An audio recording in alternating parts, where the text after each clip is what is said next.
A standoff in Oshawa between police and an armed politician has ended.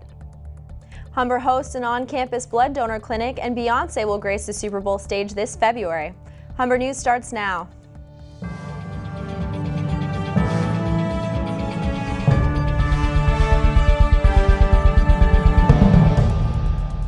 Hello, it's Wednesday, October 17th. Welcome to Humber News, coming to you from the Broadcast Center here at the North Campus. I'm Catherine Ward. Thanks for joining us.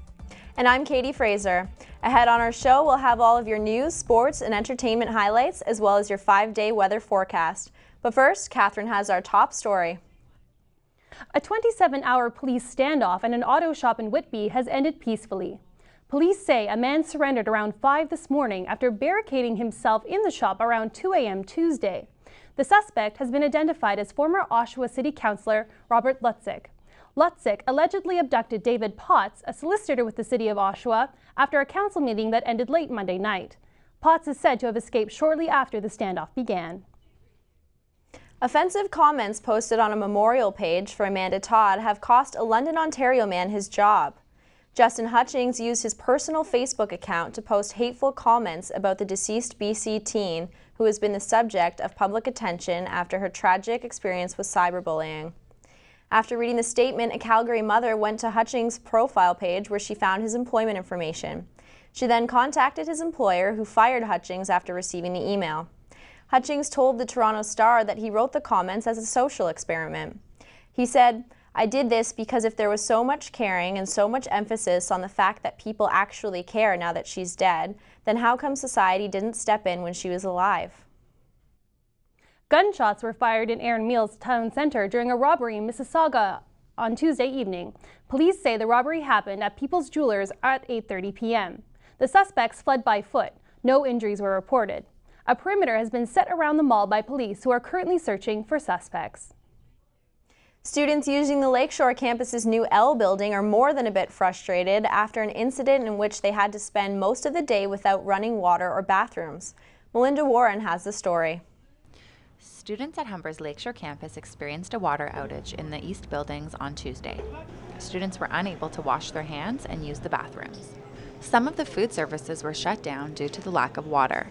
The manager of maintenance and operations, Scott Skinmar, says the services have since been restored and explains what had happened.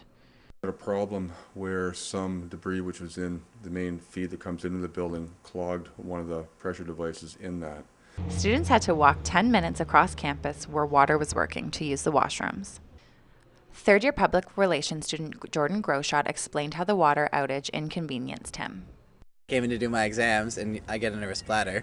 So I had to go to the bathroom, but I had to walk all the way over to AB to use the bathroom. All the bathrooms in every building here was closed. Staff and students won't have to worry today thanks to the fast action of Humber's facilities management. Despite the inconveniences students experienced on Tuesday, Skinner says he's meeting with public safety as well as human resources to prevent another problem like this from happening in the future. Melinda Warren, Humber News. Dalton McGuinty has asked Ontario Liberal MPPs to resign from their cabinet posts if they want to enter the leadership race. The Premier said he wants to make sure the party remains focused on securing a public sector wage freeze. Few cabinet ministers are prepared to say whether they are running. Most ministers told reporters it's time to celebrate and reflect on McGuinty's accomplishments, not the upcoming race. Finance Minister Dwight Duncan was the only one to openly admit that he is considering a run. Post-secondary students in British Columbia will be granted access to free online open textbooks for the 40 most popular courses in 2013. The open textbook option will benefit about 200,000 BC students each year. Estimates suggest students spend between $900 to $1,500 annually on texts. Open online textbooks will reduce the amount to about $300. The BC government has spent $9.5 million for the campus online program development, which has supported the making of online learning materials since 2003. BC is the first province to make this move as part of its Families First agenda to make living more affordable in the province. Students can donate blood without leaving campus this week. Canadian Blood Services has brought a 2-day mobile donation clinic to Humber's North Campus. Ali Chasson has the details. According to Canadian Blood Services, every minute of every day, someone in Canada needs blood. Lindsay Maydell, programming director of the HSF, felt it was important to bring the clinic to the students. Blood, but they can't necessarily always get to the different clinics that are happening around the city. All blood types are needed, which is why Mark Malinowski, coordinator of the mobile clinic, says Humber is an ideal bank of donors. It is a very unique community in terms of diverse donor base. Students can donate by appointment or drop-in.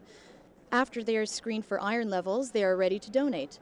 Humber student Andrew Kennedy believes giving blood is a small effort with big impact. Like, you are literally saving lives of other people, so that's a big thing. Canadian Blood Services will be here at the HSF Student Center from 10 o'clock until 3 p.m. today and tomorrow. And as always, for more information on how you can give, call 1-888-2-DONATE.